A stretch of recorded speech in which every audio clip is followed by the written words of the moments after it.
The first thing that I thought was interesting was you talk about how a lot of schools, and at times maybe even in your own experience, people have this anti-struggle mentality. Could you tell us a little bit about that and maybe why you think that's common in schools? Sure. I think that we've been socialized to front load and scaffold and pre-teach vocabulary and all these things to guarantee students are successful. And we do want students to be successful.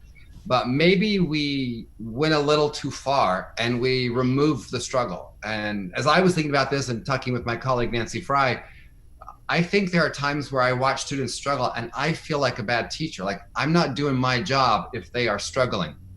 And so I realized that as a profession, we've kind of swung to this side that if students experience struggle, we aren't doing a good job. Like we start to doubt ourselves and our abilities. So I think we have to normalize struggle, that grappling with ideas, that you persevere and you really think through and you don't get it right the first time, and it's a struggle, is okay.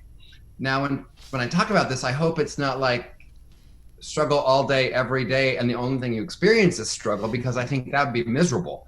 I think most of us spend our day doing things we're pretty good at, and then we stretch ourselves at other times.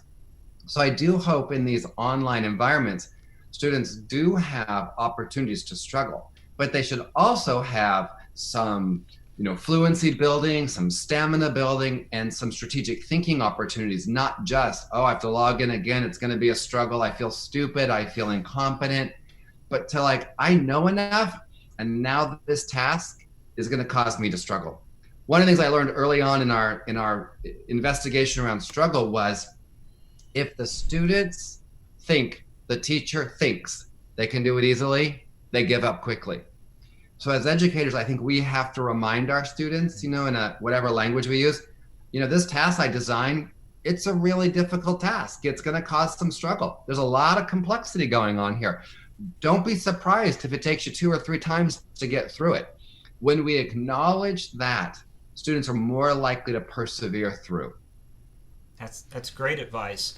And I feel like as an instructor, it's very easy when I'm there in person to look around the room, to look for the hand up, you can see the struggle, and I think that's a challenge online, and I feel like struggle is something that we need to manage, or I think that this may be your words or something along those lines. What might be some insights you could share in terms of how we could try to look for those virtual hands or try to manage the struggle?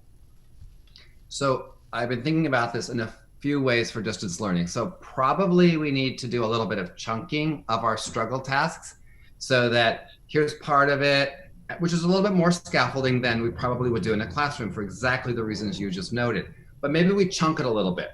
Or maybe we say, here are my office hours. When you're doing the task, if you need to message me, I'm here. And I want to know your questions. I want to understand what caused you the struggle, etc. Or we need to give really clear examples of what the outcome would be like. I was talking with an English teacher yesterday and talking about using student work examples, like introductions to their paragraphs, and showing students with permission, here's a paragraph that really worked. Here's why it worked. Now you have to go figure out your paragraph, and I'm going to give you an example or two, and I'm going to show you why I think this one works. So I think we have to open up the idea a little bit of, yes, we want them to struggle, but in distance learning, we have to make sure it's not just hours and hours of independent work that makes you feel frustrated, angry, incompetent, etc.